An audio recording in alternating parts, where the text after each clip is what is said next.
Hello, and welcome to today's topic, Discernment through Soul Consciousness. Soul consciousness, for some, can be a vague concept, and for others, who've heard it many times, it can become a bland word. It's lost its flavor. We use it, but we don't really experience this. So today, we will explore this further and reflect on today's topic, which is, as we become more soul conscious, our vision becomes clearer, enabling us to recognize the eternal truth beyond temporary roles and circumstances. When we come in the experience of the soul, which is a word we use for the true self, the real being behind this human form, the human being, it brings a sense of wonder. We come into the experience of the gloriousness, the majesty of our true self. Our true potential is revealed. In contrast, when we believe we are mere mortal, a human bound by the four corners of a box, which contains our roles, responsibilities, relationship, possessions, our status, anything related to Namrata, in my case, including her achievement, her skills, her mistakes, her disappointments, what we term body consciousness, we limit ourselves and we may never discover our real potential. In soul consciousness, the sky is the limit. That is, there are no limits. You become unlimited. What you are, what you can achieve, is beyond imagination. But only if you discover the true you that is hiding behind the mask. When the true self is awake, he rises above the perceived limitations and he can see the broader picture. Just like a bird who, from above, can see how small the earth is. Even huge mountains look like tiny small bumps. Likewise, a soul, the soul who is conscious, gain broader perspective. We can clearly see both sides of the coin and make right decisions. We see big situations as trivial and temporary, so we can easily let it go.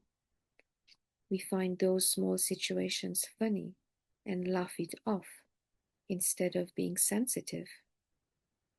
When someone is trapped on the ground, instead of a bird's eye view, he has a small ant perspective, for example. He will see small things as huge. To an ant, a small grass may appear as a huge tree, too difficult to climb, and what a struggle. And his decisions will be based on inaccurate interpretations. When the true self is conscious, he lives in his natural state, his DNA, which is peace, stillness, stability, joy, love, lightness. All virtues and all powers, like acceptance, forgiveness, generosity, benevolence, such a beautiful, fragrant mind has clarity and can see the bigger picture. So let's practice experiencing the soul, our true self, in the form of an invisible traveler. Why invisible? Because the being behind this human form is like an invisible presence. You are that invisible presence. So I, this invisible traveler, has traveled through this journey of life, even this life, from the womb to a baby to an adult and into old age. This invisible traveler existed before Namrata was born, and he will continue to exist before Namrata is gone.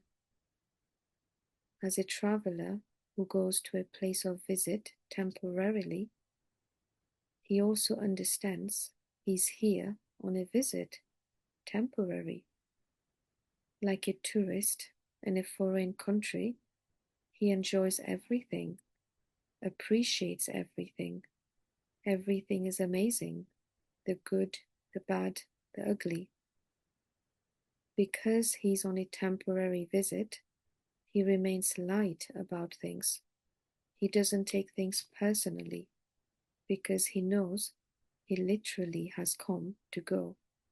He's just passing through, and everything shall pass. So he makes the most of every situation.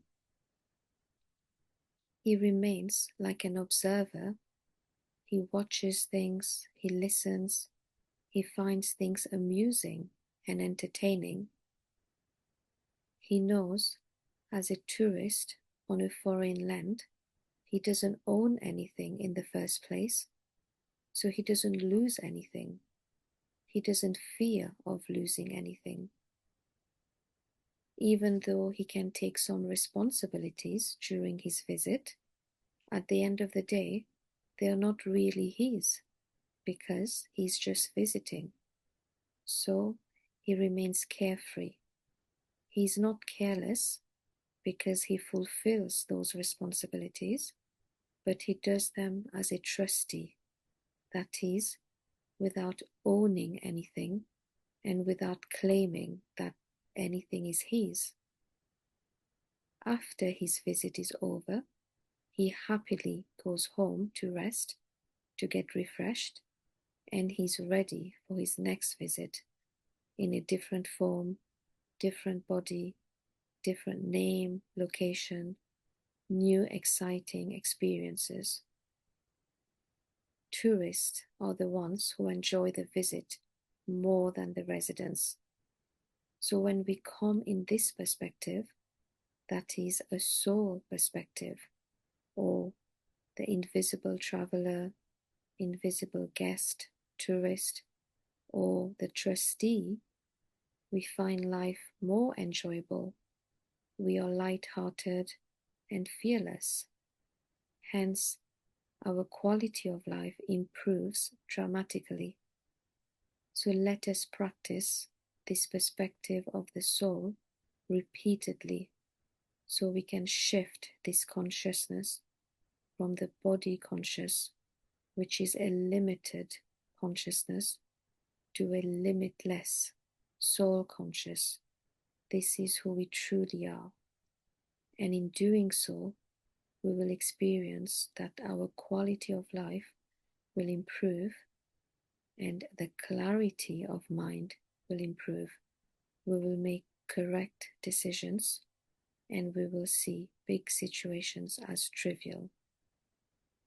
Thank you. Om Shanti.